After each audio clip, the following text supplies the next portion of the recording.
मैंने बहुत पाप किए कि ग्लानि की पीड़ा से मुझे छुटकारा चाहिए।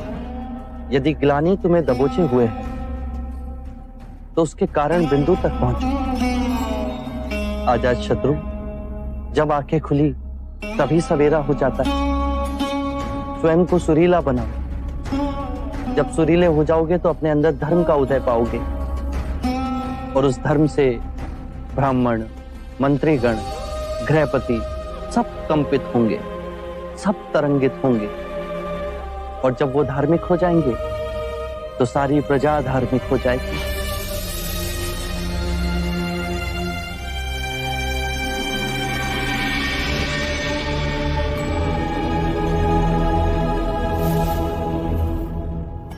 ये तो असित मुनि के शिष्य नारद है।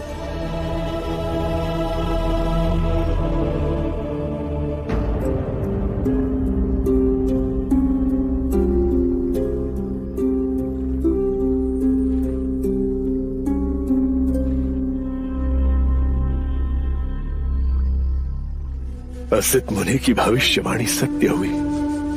काल के अंधेरों को चीर एक आत्मा बुद्ध बनेगी। सारी मानव जाति का कल्याण होगा। सिद्धार्थ से बुद्ध की यात्रा मैंने अपनी आंखों से देखी है।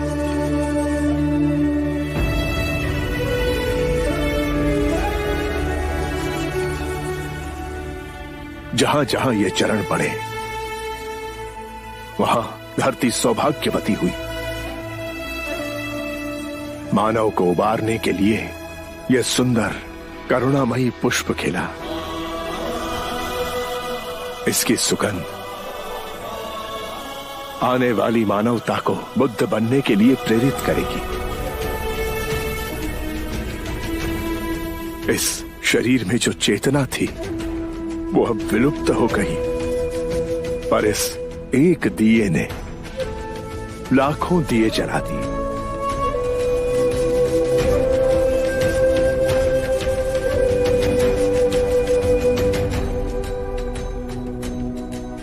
पूर्ण संसार का अहोभाग्य बुद्ध कुछ समय हमारे साथ पधारे।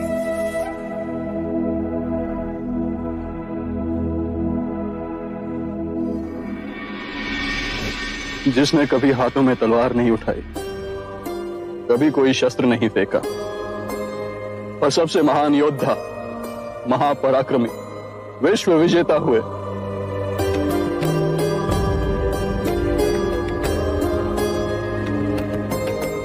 एक नए समाज का आह्वान करने वाले महिमामय बुद्ध।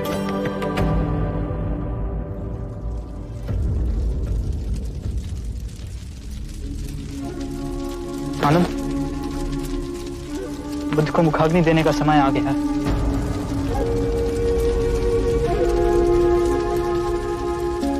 ये अधिकार तो महाकश्यप का है। काश वो यहां पे होते।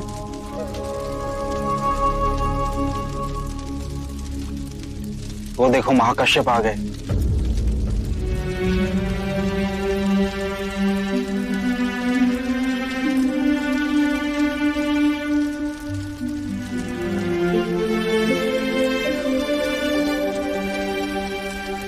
गुरुदेव महाकश्यप को चंपा में पता चला कि बुद्ध के महापरिनिर्वाण का समय हो गया।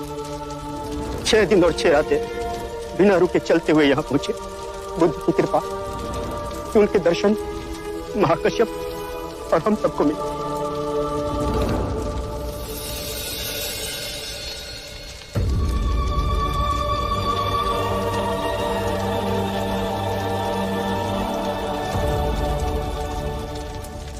जितनी सुंदर आपकी आभा है, नाम भी उतना ही सुंदर होता है। मेरा नाम सिद्धार्थ गौतम है। ओह, ये जो सारी विधियां हैं, रीतियां हैं, पूजा पाठ हैं, क्या ये सब व्यर्थ हैं?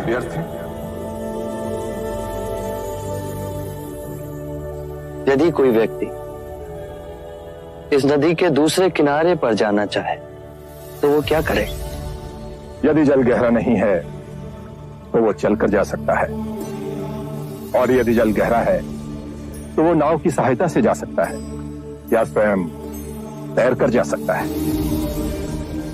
यदि वो चलना ना चाहे और ना ही तैरने को तैयार हो और ना ही नाव ले जाने को तैयार हो, और वो कहे कि मैं प्रार्थना करता हूं इस नदी का दूसरा किनारा स्वयं चलकर मेरे पास आ जाए, तब तो ऐसे व्यक्ति को मूर्ख कहेंगे, महामूर्ख।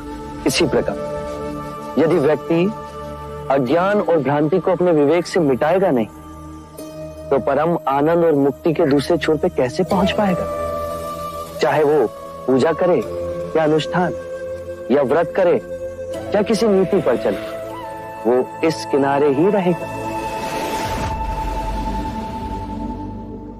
हमने सारे शास्त्रों को पढ़ा, उन पर व्याख्या की, परंतु जीवन के इतने जटिल सत्य को इतनी सरलता से किसी ने नहीं समझाया, किसी ने नहीं समझाया।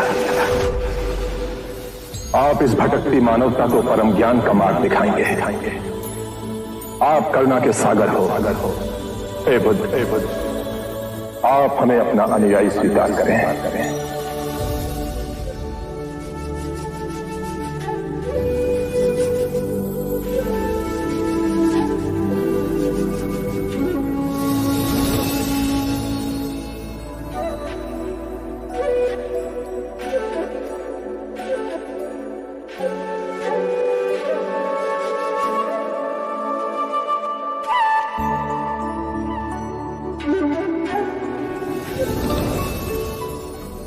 मेरे परम गुरु, मेरे आराध्य, मेरे भटकते जीवन के नाविक, आपको शत शत प्रणाम।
मल राजू, मैं बुद्ध के अस्थि कलश को मगध ले जाना चाहता हूं। मेरी इच्छा है कि इस अस्थि कलश पर मैं एक विशाल स्तूप का निर्माण करूं। ये अस्थियां तो हमारी हैं। महाराज अजात शत्रु, हमने कल्पना की है कि हम बुद्ध के लिए एक भव्य स्तूप का निर्माण करेंगे, इतना भव्य जो विश्व में किसी ने नहीं देखा हो। आत्मबोधि प्राप्त बुद्ध सर्वप्रथम मगध पधारे थे, किंतु ये भी ना भूले राजन कि बुद्ध ने स्वेच्छा से महापरिनिर्वाण कुशीनारा में किया था। लिच्छवी के राजा होते हुए हमें लगता है इन पर हमारा अधिकार है। बुद्ध को सबसे प्रिय हमारी राजधानी वैशाली थी। चाहे तो इनके किसी भिक्षु से पूछे, वैशाली का जन जन बुद्ध की गरिमानुसार स्तूप का निर्माण करेगा। ये अनुचित है। हाँ हाँ, अनुचित है। ये वो भी निर्णय हो न्यायपूर्वक होना चाहिए। बुद्ध हमारे भी थे। बुद्ध का प्रेम और ज्ञान हमारी संपदा है। मैं कहता हूं इन अस्थियों पे सर्वप्रथम अधिकार हमारा है।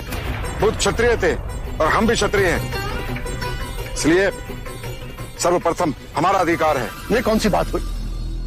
प्रभु क्षत्रिय थे तो हम भी क्षत्रिय हैं। हम सबसे सुयोग्य हैं बुद्ध की अस्थियों पर स्तूप निर्माण करने के लिए। हम भी कपिल वस्तु के शाक्य हैं। बुद्ध बनने से पहले युवराज सिद्धार्थ हम शाक्यों के अधिपति थे। बुद्ध का यह जन्म सिद्ध अधिकार है कि उनकी अस्थियों का स्तूप कपिल वस्तु में ही बने।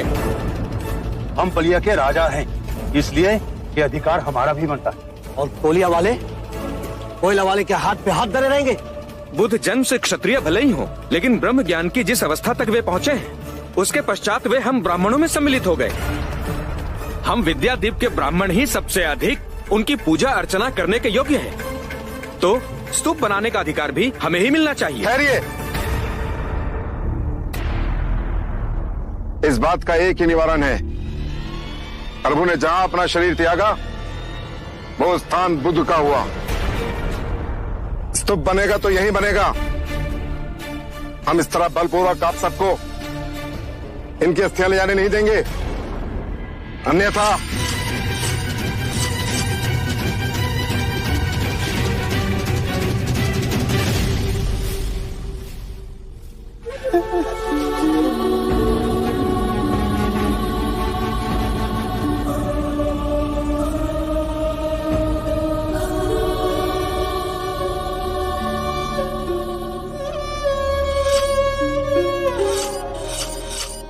आप सब हमें क्षमा कीजिए। हमें इस पावन स्थान की गरिमा का भी ध्यान नहीं रहा। हमें सद्बुद्धि देने के लिए मैं आपका आभारी हूं, किंतु इस विवाद का हल इतनी आसानी से नहीं निकलेगा।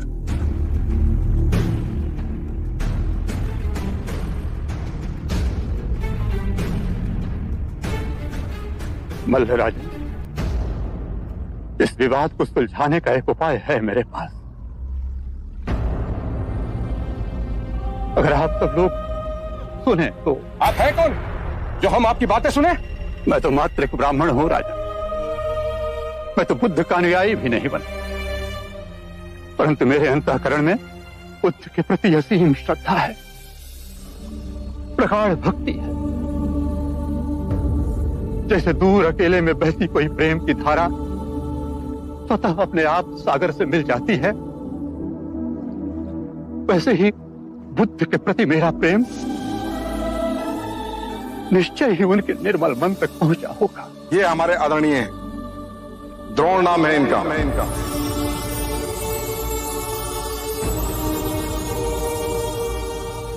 इतने सारे स्थानों को छोड़ आपने कुशीनारा का चयन क्यों किया?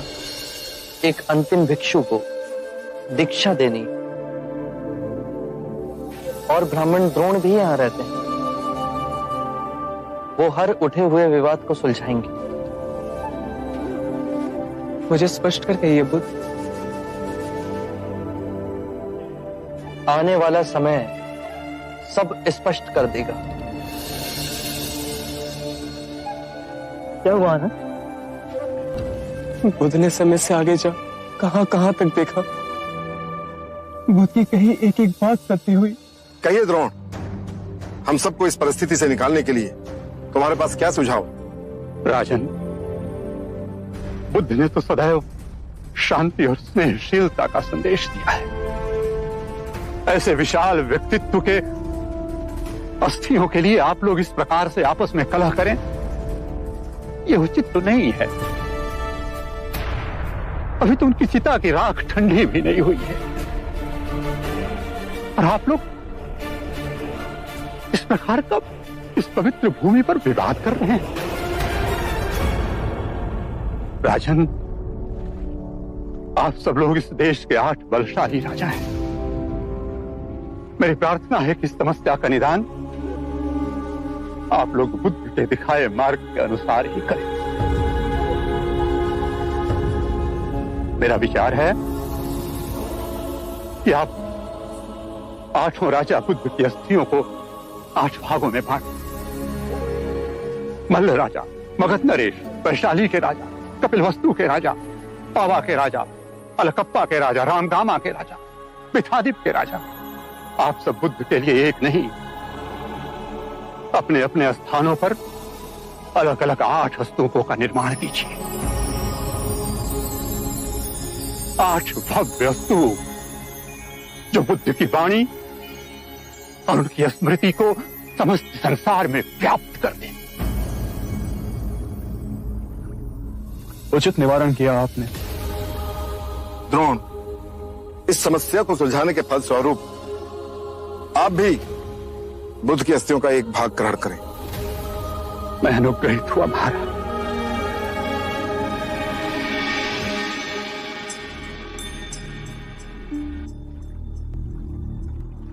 आप आनंद हैं। आपके प्रेम और निष्ठा की चर्चा तो आज कण कण में व्याप्त है। आप द्रोण हैं।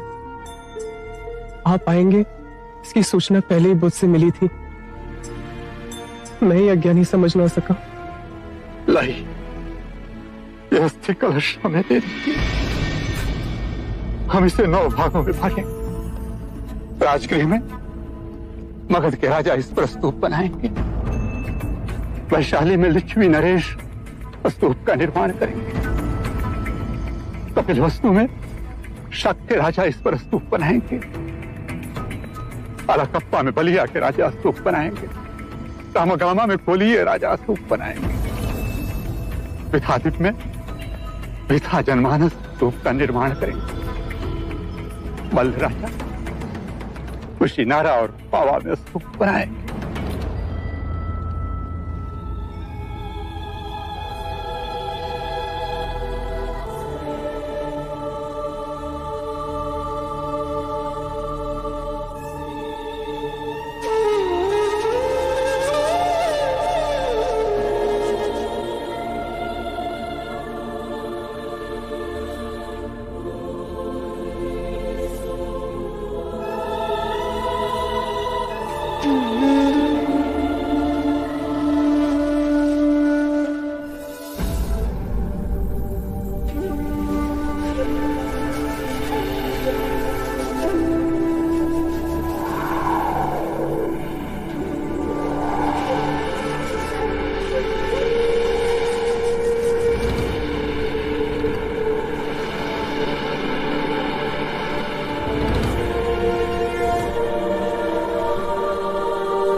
आनंद, भ्रमित होना देखो।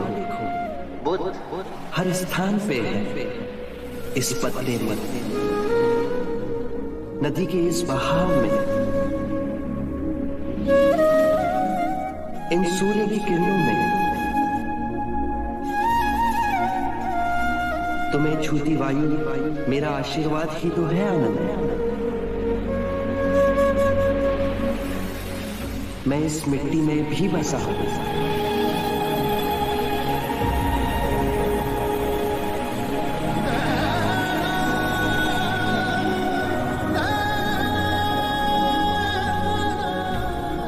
आनंद, मैं तुम में भी हूं। मैं तुम्हारे अंतर मन में, तुम्हारे बाहर हर और तुम्हें ढके हुए हूं।